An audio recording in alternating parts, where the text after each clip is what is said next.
Wow, it is great to be here in Pennsylvania. It's a good day anytime you get out of Washington, D.C. And I got to tell you, I want to go to the bar and drink whatever these guys over here are drinking because they are having a good time. They're having a good time. I want to thank a few people before I get started here. First of all, I'm so honored to be joined by our wonderful Second Lady, Usha Vance, my lovely wife, Usha.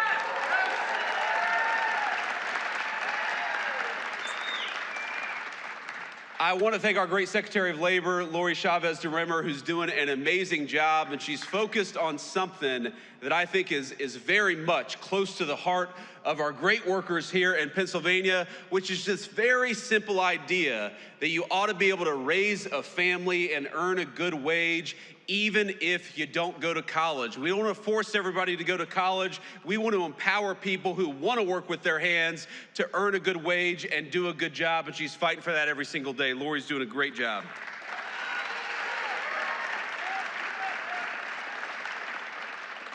We have got our great Congressman, Ryan McKenzie. Ryan, please stand up and say hello to everybody. Ryan is doing a good job in Washington. He's got a great heart for the people of this district. He's only been in town for a couple of years, maybe only a year now, right? That you've been in Congress. And you see it all the time. You see it with Democrats and Republicans. Sometimes people go to Washington and forget who they serve. Not Ryan McKenzie. You are very lucky in Pennsylvania to have one of the good ones, and Ryan is helping us every single day fight for American workers.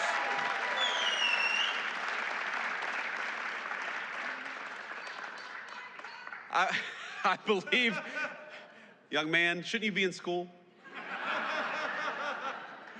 We got a great young patriot over here. You ought to come up and take a photo afterwards. But I also want to give a shout out to Treasurer Stacey Garrity.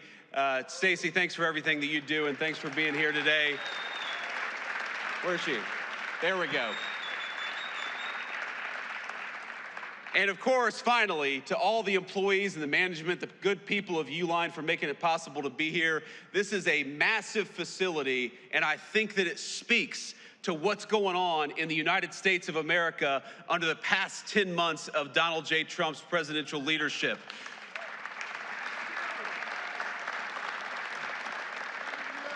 Under this president, my friends, we are building again. We are investing in the United States of America again. You heard our Secretary of Labor talk about it. 61,000 jobs added in the month of November, and that's not all. We saw private sector wage growth grow at a rate of 4.2%. You know what that means? That means we're seeing the fastest private sector wage growth that we have seen in this country in many, many years. And we're doing it by having a president and an administration that believes in you and fights for you. That is what we're trying to do every single day.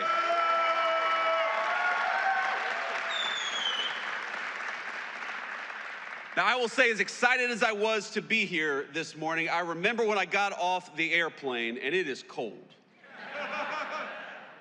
And, you know, like a good gentleman, I let my wife come down the steps first, and then I get to the bottom of the steps, and there's a bunch of firefighters from the great Lehigh Valley who want to take a photo with me. And obviously, I love our firefighters. I'm happy to take a photo. Now, here's the problem. To the right of me is all these media cameras, probably broadcasting my every moment on national television. Some of the fake news gathered with us here today. And to the left of me is these great firefighters, and there before me is a sheet of black ice. And I think to myself, if I walk over to those guys and take this photo, I am gonna bust my you-know-what. I'm not gonna say it because we have this very bright young man here. I don't want to teach any bad words. I don't want your mom and dad to be mad at me. So I do what any self-respecting man would do in a situation like that. I send my wife to go and take a photo with the firefighters. No, I didn't. I actually didn't. I did it the right way, but I did do sort of the Biden slow shuffle to get over there. I did not want these national cameras to catch me doing anything, you know, because if I wiped out on that runway, you all know that would be national news for the next week. Now, Joe Biden could fall walking up the steps in broad daylight in 80-degree weather. Nobody would mind it, but if me or the president do anything like that, it's going to be plastered all over the news. But now we're here, we've made it, we have not wiped out, and we're here to talk about America's economic comeback. And ladies and gentlemen, we needed an economic comeback in the United States of America. We needed it.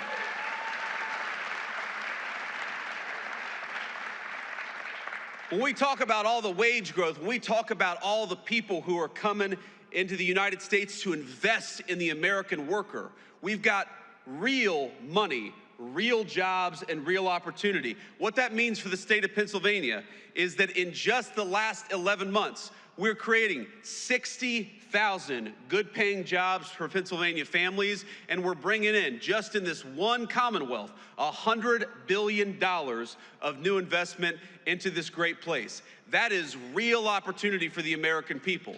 That is real wage growth for the American people.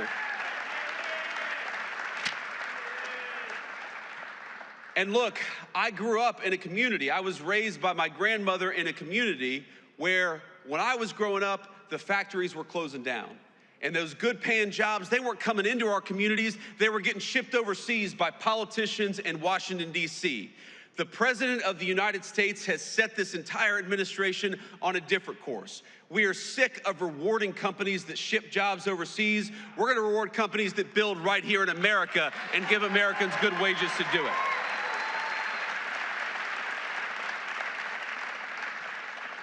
And you already see it, my friends. You already see it in some of the numbers that we're seeing. When I talk about what we are most proud of, I probably start with what we've been able to do at the southern border, and we'll talk about that in a second. But right after that is, if you go to the Biden administration, the average American family lost $3,000 of take-home pay through the terrible inflation of the Biden administration. In just 10 months of the Trump administration, the average American family has gained about $1,000 of take-home pay. Now that difference could not be starker. When Joe Biden was president for 4 years, he took $3,000 out of your pocket. And in just 10 months of the president's leadership, we have put $1,000 back in your pocket. That's what that means. And that's just the beginning, my friends. That is just the beginning. Because if you look at what we are doing every single day, you are going to have, and if this doesn't turn out to be true, I'll come back here and you can all tell me I'm wrong, but I'm telling you it's going to be true. You are going to have middle-class Americans, middle-class Pennsylvanians, some of the best tax season in 2026 that you've ever had. Because if you look at no taxes on overtime, no taxes on tips, when we talk about no taxes on your auto loans if you buy an American-made car, now those are political words. I'm sure you've heard them on TV, but starting with tax season in just a couple of weeks, you're going to see that in your tax refund. That's what that means. More money in your pocket because you've got a president and a Congress that are fighting for you for a change, and that's exactly what it should be.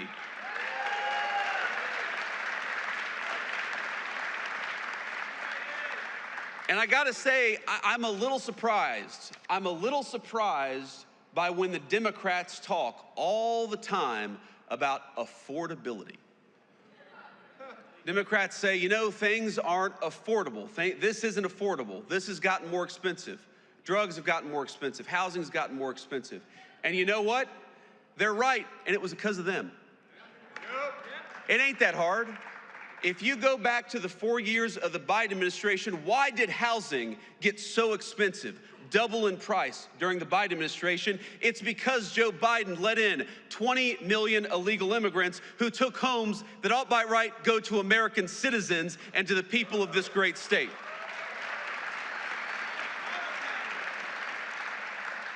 When we talk about why did health care get so unaffordable during the Biden administration, it's because Joe Biden allowed prescription drug companies to take advantage of this country. You know, Europeans were paying way less for prescription drugs than our American citizens. It took Donald J. Trump to haul those pharmaceutical executives into the Oval Office and say, no more.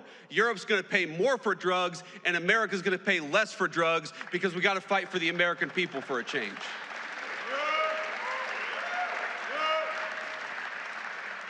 Why have rents gone down for 4 consecutive months? And I know they're still too high, But why have rents gone down for 4 consecutive months? Because we're starting to get those illegal aliens out of the United States of America. Those criminals, those gang members, those people who are taking homes that ought by right go to the people in this room and your children and your grandchildren.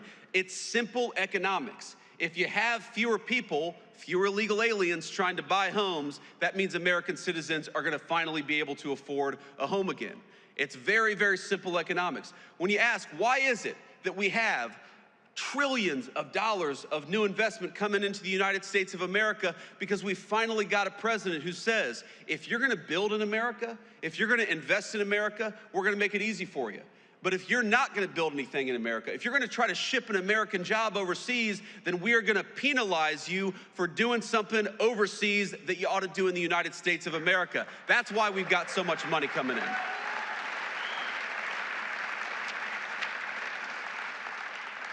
So if you look at every single affordability crisis that we talk about in the United States of America today, it's because we inherited a nightmare of an economy from Joe Biden.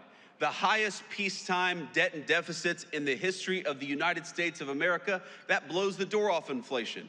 The highest energy prices in the history of the United States of America. We are in one of the great energy regions in the entire world, not just in America, in the entire world. You know why energy prices are lower? You know why gas prices have come down so much? Because we finally got an American president who wants to invest in American energy and American workers instead of green energy boondoggles that are produced overseas. Thank you. So on all these things, my point, ladies and gentlemen, is that we are making progress.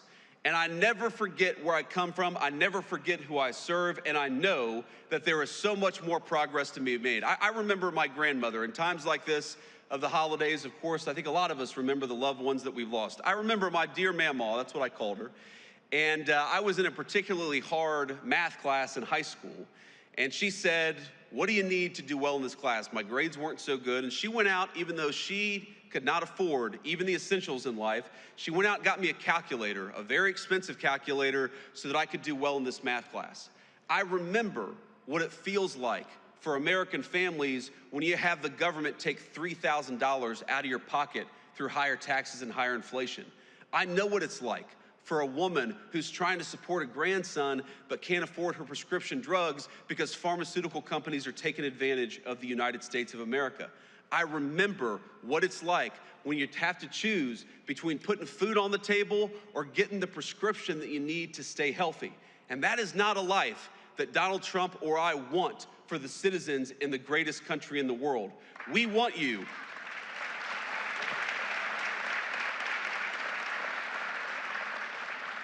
We want you to be able to afford the things that you have to give your kids and your grandkids a good life. We want you to check your credit card statement and for that to be an annoyance, something you gotta do rather than something that causes a lot of stress and anxiety. We don't want a single parent or grandparent to have to look at their checking account and decide whether they're gonna buy food or whether they're gonna buy medicine this month. We are fighting for you every single day. And I don't want you to think for 1 second that because Joe Biden gave us the worst economy in the world that we forget it. No, we know. We know exactly what we were left with. We know exactly the consequences that it's caused for so many of our great families all across Pennsylvania. And I promise you, there is no person more impatient to solve the affordability crisis than Donald J. Trump, the President of the United States.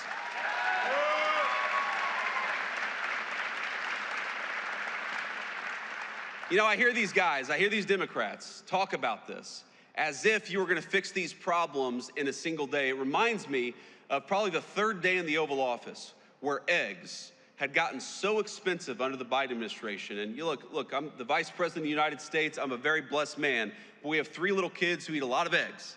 And so I know the price of a dozen eggs. So the price of eggs got really high during the Biden administration. It was the third day in the White House and some reporter said, "What are you doing about the price of eggs? Haven't you seen they're so expensive?" And the president's like, "Lady, we've been here for 3 days. It takes a little bit of time to fix something that was so fundamentally broken." And so when I hear the Democrats talk about the affordability crisis that they created, it's a little bit like Charles Manson criticizing violent crime. Look in the mirror, my friend. You are the cause of the problem, and Donald J. Trump's administration is the solution to the problem that you created.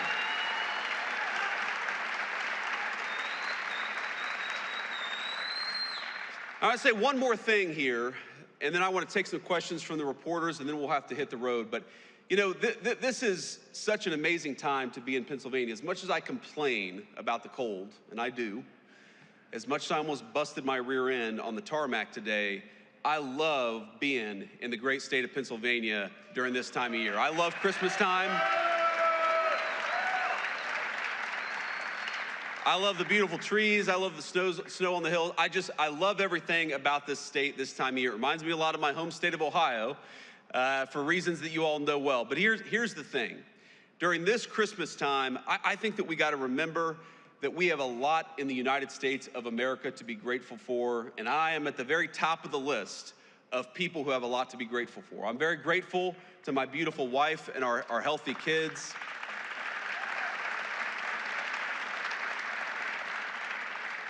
I'm very grateful to have this job, for the trust that all of you have put in me. I'm very grateful that we have a president of the United States who would literally take a bullet for this country, and in fact actually did.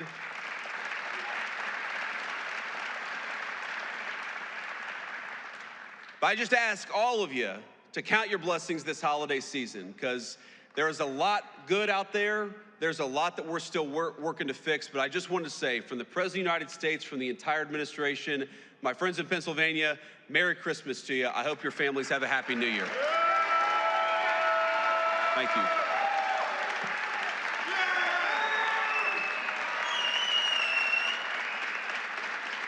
All right. Thank you all. Please sit down. Sit down. We're not done yet. We're not done yet. Please. All right. We're going to take a few questions from the reporters, and we're going to start with the most egregious of the fake news. Is that right, Luke? No. We're going to start with the local reporters who have some integrity. So let's start with our local cameraman, and then we'll move on to the fake news if we have some time. Sir or ma'am? Hi, I'm Jackson White from WITF in Harrisburg. Hey, Jackson. How you doing? I'm good. So many Americans are still reporting that they're experiencing high costs of groceries and other living expenses. How does the administration plan to lower those costs, and how long might that take for them to experience those lower costs?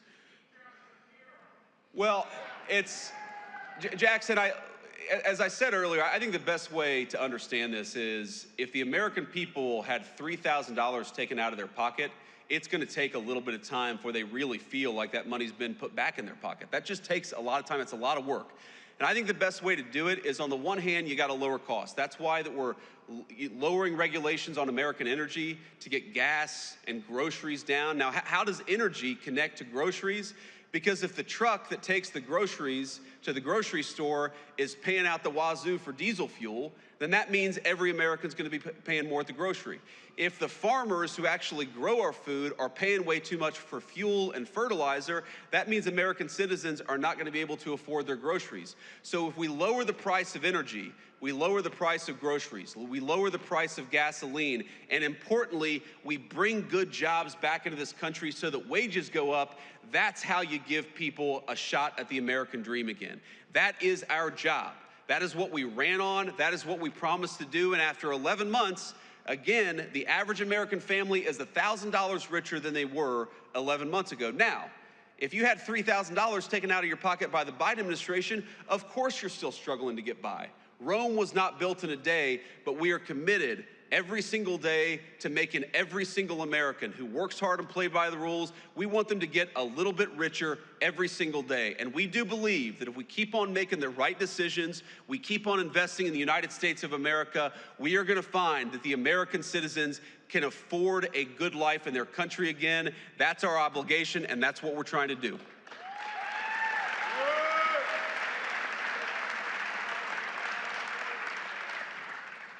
Good morning, Mr. Vice President. My name is Thomas Shortell. I'm a reporter with Lehigh Valley Public Media. Congressman Ryan McKenzie and a number of other battleground Republicans have been pushing to have tax credit extensions on the ACA. I was curious what your thoughts were on their efforts. Is that something that the administration is behind?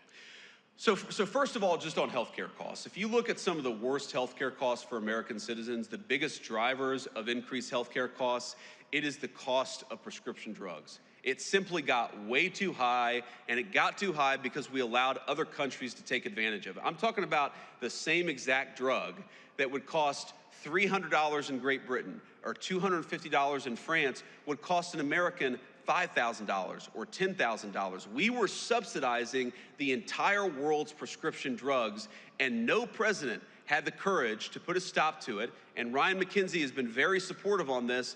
Nobody had the courage to put a stop to it until Donald J. Trump said no. We are done getting fleeced on pharmaceuticals. Europe has to pay up so that our great American citizens can pay less. That's the most important thing that we've done. Now, you are right that the health insurance market, the health insurance system is totally broken. It's been broken for 15 years, and we're working with Congress, both Democrats and Republicans, to come up with a solution. You talked about premium support.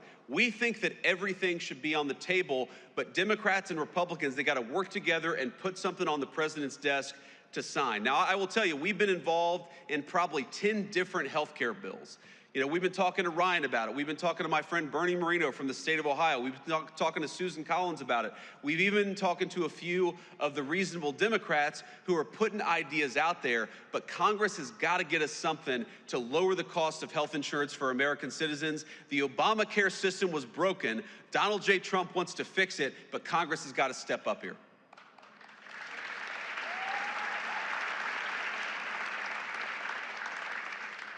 Mr. Vice President, thanks for taking my question. I'm Hannah Brandt from News Nation. As I'm sure you know, recent polling shows most Americans don't approve of how the Trump administration is handling the economy. I hear what you're saying, that it's going to take time to fix things, but the political reality is that the midterms are next year. Are you worried that affordability is a political liability for your administration and for Republicans? Look, I'm not worried about the politics because I believe fundamentally in the wisdom of the American people. When we go out there and we tell our story that gasoline and energy got way too high under Joe Biden's administration, but we've lowered the cost of energy, the American people will understand that. The American people know that. When we go out there and talk about the fact that the affordability crisis that happened under Joe Biden's administration made a lot of Americans poorer, and we're working every single day to put money back in their pocket, I think the American people will understand and agree with that. Of course, they're going to be the ones who make the final decision. But I feel very confident that if we keep wages high, we keep energy prices low, we keep on chipping away at the affordability crisis created by Joe Biden's administration, yes, I believe the American people are going to reward us because the American people are smart. They know Rome wasn't built in a day. They know what Joe Biden broke is not going to get fixed in a week. We got to stay with it. We got to keep on working on bringing good jobs and money back into the United States of America, and that will, it already has paid major dividends for the American people. It's going to pay a lot more in the year to come. Thank you.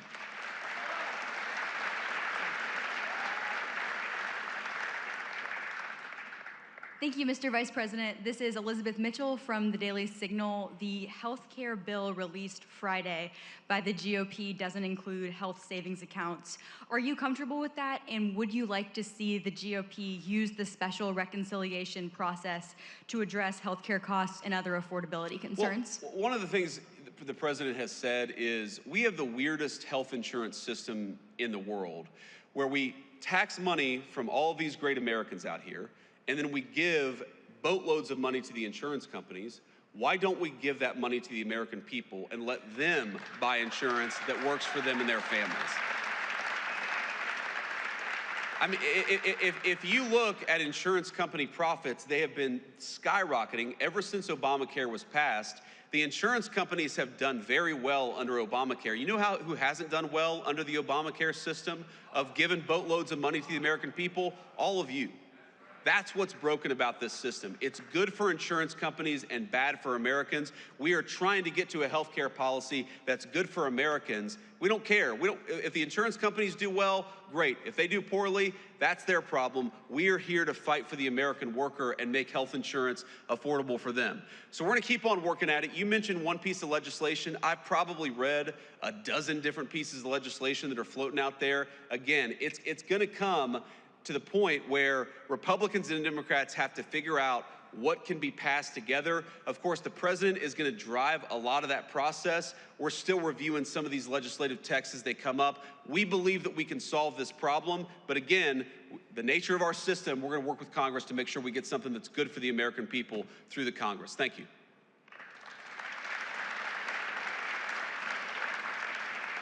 Thank you, Mr. Vice President. This is Irie Sentner from Politico. President Trump last week gave his economy a grade of A++++. What grade would you give the economy today? A++++.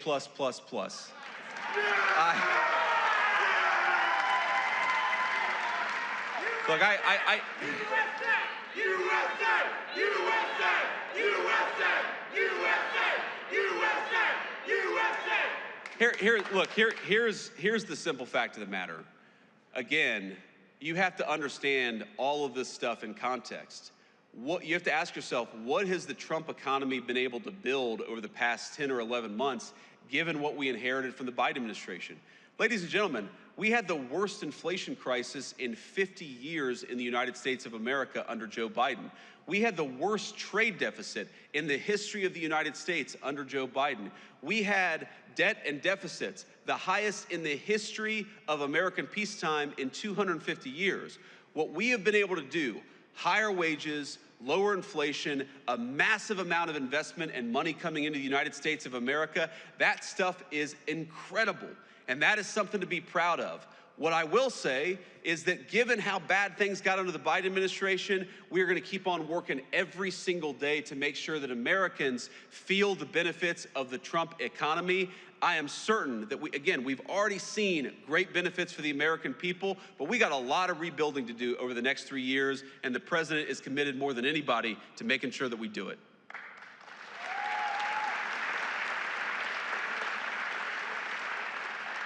Hi there, Vice President JD Vance. This is Rob Manch with 69 News, WFMZ. The jobs report you mentioned this morning, you said 60,000 jobs were added in November. However, it also said 100,000 jobs were lost in October, and the unemployment rate currently stands at 4.6%, which is the highest since the pandemic. So my question is, how do you inspire companies to hire people if people don't have jobs? Income tax cuts aren't going to help them.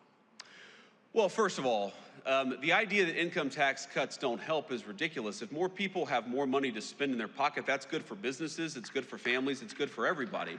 It's one of the ways why we do this. When we talk about 100,000 jobs, you're talking about government sector jobs, and that is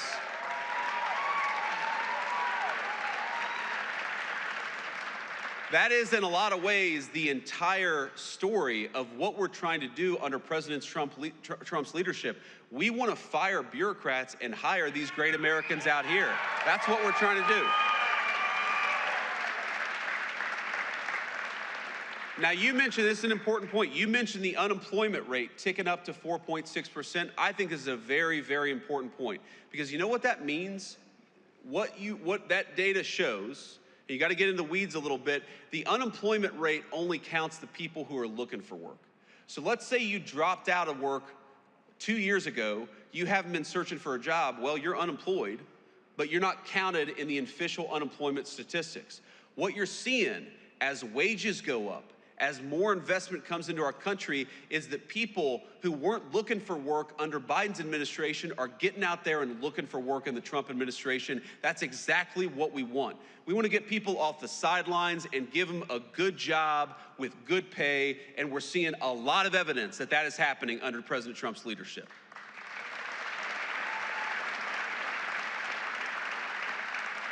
We'll take one more question. Mr. Vice President, Jacob Bogage from the Washington Post. It's good to see you. Good to see you too. Merry Christmas. Thank you. Same to you.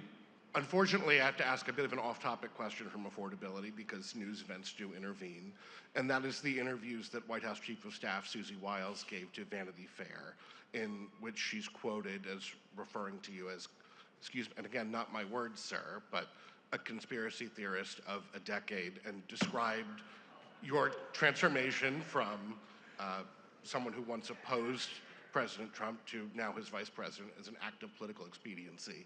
And I'd like to give you the chance to respond to that, sir. Well, first of all, if Susie I'll trust what you said. I haven't looked at the article. I of course have heard about it. But conspiracy theorist, sometimes I am a conspiracy theorist, but I only believe in the conspiracy theories that are true.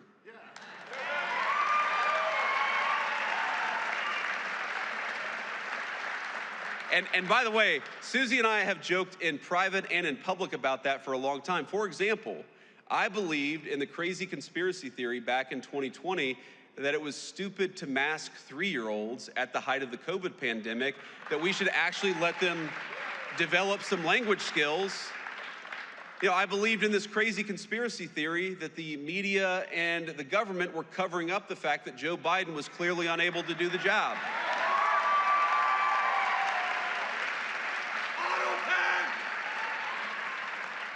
And I believed in the conspiracy theory that Joe Biden was trying to throw his political opponents in jail rather than win an argument against his political opponents. So, at least on some of these conspiracy theories, it turns out that a conspiracy theory is just something that was true 6 months before the media admitted it. And that's my understanding. Now, look, I do want to say something about Susie, though, because, again, having not read this article, Susie is a person I've come to know very, very well. And, you know, a lot of you probably ask yourself, what is it like behind the scenes? What's going on actually behind the scenes of the Trump administration? And I'll tell you, the president is exactly in private who he is in public. Like, I'll tell you a little story. Maybe a week or so ago, I walk into the Oval Office and Marco and I are sitting there talking with the president about something. He says, stop. And he looks at our shoes and says, you guys have terrible shoes. So he goes and gets a shoe catalog. Now remember, this is the Christmas season, so the president's got some holiday cheer. He goes and gets a shoe catalog and gets his favorite shoes and orders like 4 pairs of shoes for me and 4 pairs of shoes for Marco, because he's like, you know, we need our vice president or secretary of state to look their very best. And, you know, then we went back to talking about whatever major, you know, international issue we were talking about. Again, he is exactly in private who he is in public. That's not true of most people in Washington, D.C. It's not.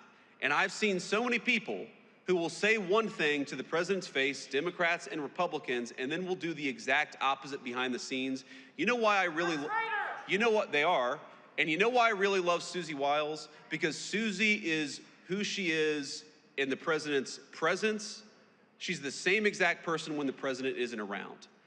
I've never seen Susie Wiles say something to the president and then go and counteract him or subvert his will behind the scenes. And that's what you want in a staffer. Because as much as I love Susie, the American people didn't elect any staffer. They elected the President of the United States.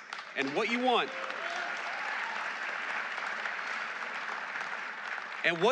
in a staffer is a person who understands they are there to effectuate the will of the American people, and they're there to follow the orders of the duly elected Commander-in-Chief of the United States. And Susie Wiles, we have our disagreements. We agree on much more than we disagree, but I've never seen her be disloyal to the President of the United States, and that makes her the best White House Chief of Staff that I think the President could ask for.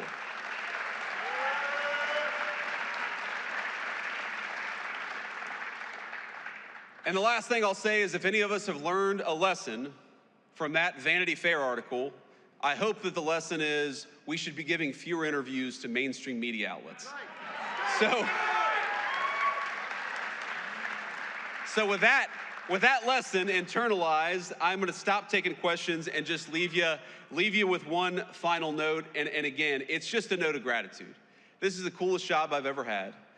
Agree with us or disagree with us, I'm sure that every single person in this room made something happen to get me to this job. You went out there and voted. Maybe you persuaded one of your relatives to vote. Maybe even volunteered or knocked on doors or made phone calls for us. I will never forget that my job every single day is to make it so that you guys can have a safe and prosperous life in this country that all of us love. Thank you. Thank you. We inherited a mess, ladies and gentlemen. I'm not going to sugarcoat it. We inherited a mess. But I think that in 11 months, we have made great progress to making this a safer a more secure and a more prosperous nation. Let's work for the next 3 years to do even more great work for the American people, and let's rebuild this country together. God bless you all. Merry Christmas.